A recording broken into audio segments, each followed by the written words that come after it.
Hello साथीहरू, मेरो चाहिँ माइत धरान हो। म त धरान आउँदै पछि ओसो पार्क चाहिँ जान्छु कि आज चाहिँ फुपू अनि बुढा अनि फुपूको छोरा दाईसँग हामी यसो घुम्न आएको। हेर्नु न कति राम्रो, अस्ति आउँदाखेरि चाहिँ यति धेरै थिएन, अहिले त पुरै होइन।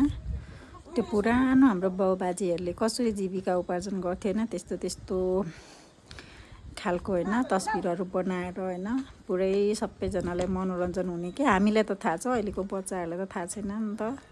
उनीहरूलाई कति जिज्ञासा होला यो के हो भनेर होइन, बुझाउन सजिलो भयो नि त। यसरी घुम्दै रमाइलो गरी इन्जोय गर्दै होइन यो पिक्चरहरू हेर्ने, यो के हो भन्यो भने आफूले बताउन नि सकिने होइन।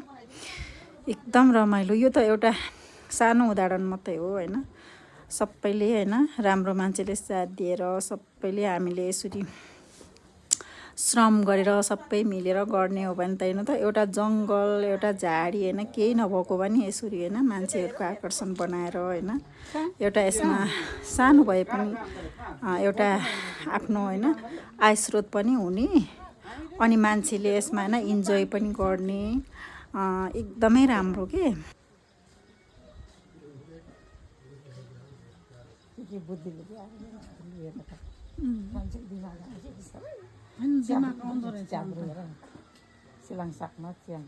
अहिले हामी सोचेको थियौँ त यसरी नै हल्लो जुवा पनि पुरै छ।